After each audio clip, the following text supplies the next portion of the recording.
26 जनवरी को कर्तव्य पथ पर जमीन हिलेगी, आसमान चौंकेगा।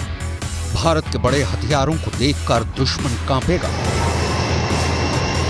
सवाल है कि वो कौन से टॉप 10 हथियार हैं जो 26 जनवरी की परेड में भारत दिखाने जा रहा है।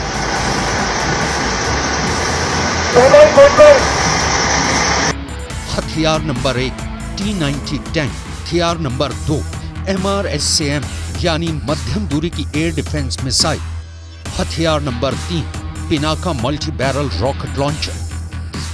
हथियार नंबर 4 प्रचंड अटैक हेलीकॉप्टर। हथियार नंबर 5 नामिका यानी नाग एंटी टैंक मिसाइल कैरियर। बाकी के 5 हथियार आगे दिखाएंगे। पहले देख लीजिए कि इन हथियारों ने फौज को कैसे हथौड़े वाली ताकत दे दी है। ऐसा हथौड़ा जिसके वार के बाद दुश्मन फिर उठने की हिम्मत नहीं करेगा, वो दम तोड़ देगा। T-90 टैंक से लेकर Pinaka multi barrel rocket launcher और प्रचंड हेलीकॉप्टर से लेकर नाग एंटी टैंक सिस्टम, ये सब हथियार मिलकर ऐसी फायर पावर देते हैं जो किसी भी स्ट्राइक कोर की सबसे बड़ी ताकत कही जाएगी। यानी मैन पावर के साथ मशीन पावर, क्योंकि इसमें फौजियों के साथ टैंक भी है, आर्टिलरी भी है, अटैक हेलीकॉप्टर भी है, एंटी टैंक सिस्टम भी है और दुश्मन के हमले को रोकने वाली एयर डिफेंस मिसाइल भी है। इनमें Pinaka multi barrel rocket launcher के लिए अब नया रॉकेट तैयार किया जा रहा है।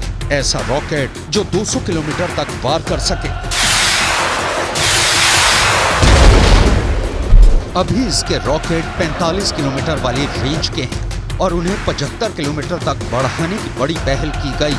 लेकिन पिनाका जब 200 किलोमीटर तक हमला करेगा तो ये किसी मिसाइल लॉन्चर से कम नहीं होगा, ठीक वैसे ही जैसे अमेरिका का हाईमार्स मल्टी रॉकेट सिस्टम है। गणतंत्र दिवस पर LCH भी उड़ेगा, यानी प्रचंड अटैक हेलीकॉप्टर। ये जमीनी टारगेट, हवाई टारगेट दोनों पर हमला कर सकता है। इसमें एंटी टैंक मिसाइल भी लगी, रॉकेट भी लगे और एयर टू एयर मिसाइल भी लगी हुई है। यानी ये गोली भी बरसाता है, ये रॉकेट की बौछार भी करता है, ये गाइडेड मिसाइल से भी हमला करता है। टैंक टू टैंक ये दुश्मन के हेलीकॉप्टर और ड्रोन के अलावा एक रेंज तक उसके विमानों को भी मार सकता है। इन सब के साथ टैंक पावर में सबसे फुर्तीले T-90 पर भी सबकी निगाहें। भारत के पास 4000 से ज्यादा टैंक हैं और इनमें सबसे ज्यादा तादाद T-72 टैंक की है, यानी करीब 2500। भारत के पास करीब 1500 T-90 टैंक हैं, जबकि अर्जुन टैंक की तादाद 124 से 150 के बीच है।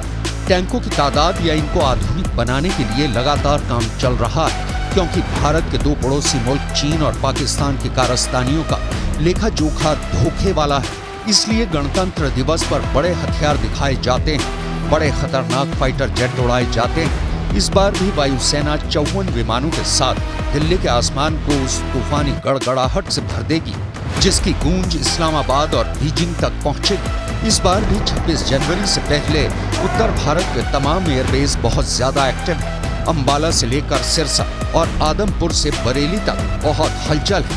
ये वो एयरबेस हैं जो पाकिस्तान और चीन दोनों के खिलाफ सबसे खास एयरबेस माने जाते हैं। हर तरफ तैयारी देखने लायक है। इसलिए अब बाकी के 5 हथियार भी देख लीजिए जो गणतंत्र दिवस की परेड में दिखाए जा रहे टॉप 10 वेपन सिस्टम में शामिल हैं। हथियार नंबर 6 C-17 ग्लोब मास्टर।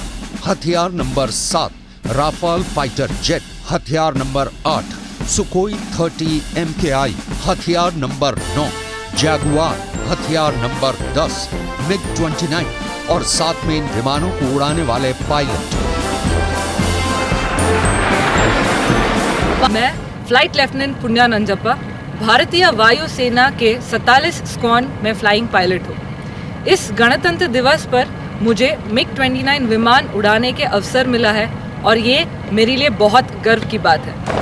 26 जनवरी को वायुसेना अपना मेगा शो दिखाने जा रही है। इस बार फ्लाई पास्ट में एयरफोर्स के 54 विमान उड़ेंगे, जिसमें फ्रांस के जेट भी शामिल होंगे। भारतीय वायुसेना से 29 विमान तो फाइटर जेट होंगे, 8 ट्रांसपोर्ट विमान होंगे, 13 हेलीकॉप्टर होंगे, वायुसेना ने खास तौर से बताया है कि इस बार एयरफोर्स के विमान बायोफ्यूल वाले ईंधन की ताकत से उड़ेंगे। इस बार फ्लाई पास में महिला शक्ति देखने को मिलेगी। 15 महिलाएं इस बार विमान उड़ाएंगी और इनमें 6 महिलाएं तो फाइटर जेट पर होंगी। इस बार गणतंत्र दिवस पर पूरा फोकस महिला शक्ति पर है। कर्तव्य पथ पर इस बार महिलाओं का ट्राई सर्विस दस्ता मार्च करेगा, यानी इस दस्ते में आर्मी, एयरफोर्स और नेवी, सेना के तीनों अंगों से महिलाएं शामिल होंगी। सबसे पहले नारी सशक्तिकरण आप देखेंगे कि महिलाओं का संख्या इस बार सभी चीजों में कर्तव्य पथ पर, चाहे वो मार्चिंग कॉन्टिंजेंट्स हो, आर्मी, ट्राई सर्विसेज, उसके साथ सीएपीएफ्स, उसके अलावा इवन मोटरसाइकिल जो शो होगा उसमें आप सिर्फ महिलाओं को देखेंगे।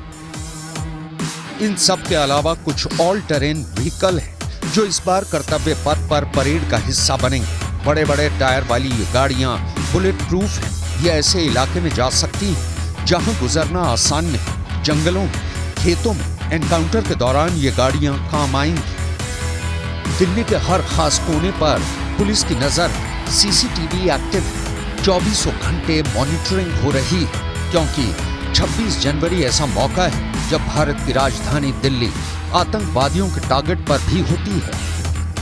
इस वक्त दिल्ली की सुरक्षा इतने लेवल पर बढ़ा दी गई है कि पूरी राजधानी का दृश्य किले की तरह नजर आ रही है। दिल्ली में हर खतरे से निपटने की तैयारी है। ये तैयारी जमीन पर भी है, आसमान में भी है, पानी पर भी है। दिल्ली में यमुना के आसपास भी नजर रखी जा रही है और इसके लिए बोट पेट्रोलिंग 24 घंटे जारी है। दिल्ली में गणतंत्र दिवस के मौके पर सुरक्षा के चाक चौबंद इंतजाम किए जाते हैं, जिसमें दिल्ली पुलिस का सबसे बड़ा सहयोग रहता है।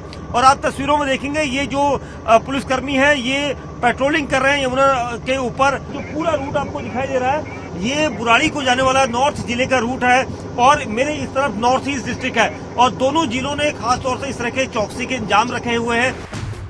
हालांकि आतंकवाद के सप्लायर पाकिस्तान पर नजर रखने के लिए पीओके को लगातार मॉनिटर करने की जरूरत है और एलओसी पर यह काम सेना लगातार कर रही है, 24 घंटे कर रही है। मौसम कैसा भी हो, बर्फ हो या फिर मुश्किल से मुश्किल हालात, ये जम्मू कश्मीर में गुरेज सेक्टर की तस्वीरें हैं और यहाँ राइफल लेकर दुश्मन पर नजर रखने के अलावा कोई रास्ता नहीं है। सर्वेलेंस इक्विपमेंट है, इसकी सहायता से हम रात को ऑब्जर्वेशन कर सकते हैं, दुश्मन की एक्टिविटी का नोट कर सकते हैं सर। इससे साफ दिखाई देता है, आगे के 400-500 मीटर तक हम दुश्मन को ऑब्जर्व कर सकते हैं सर। रूस में बनी ड्रैगुनोव स्नाइपर राइफल लेकर ये जवान दिन रात ऐसी पोजीशन में रहते हैं। यही वजह है कि घुसपैठ काबू में रहती है और इसका असर दिल्ली पर भी पड़ता है, क्योंकि एलओसी से घुसपैठ नहीं तो समझ लीजिए कि आतंकवादियों की एंट्री नहीं। हम 72 घंटे तक जंगल में रहते हैं और दुश्मन के ऊपर निगरानी करते हैं और जो भी दुश्मन की एक्टिविटी होती है वो अपने कमांडर को फॉरवर्ड करते हैं। इन्फिल्ट्रेशन जो भी रूट है उन पे सभी पे हमने स्नाइपर तैनात किए हुए हैं। इस वक्त कश्मीर से लेकर कन्याकुमारी और गुजरात में भुज से लेकर अरुणाचल प्रदेश के आखिरी कोने तक लगातार पहरा दिया जा रहा है, जमीन पर भी और आसमान में भी।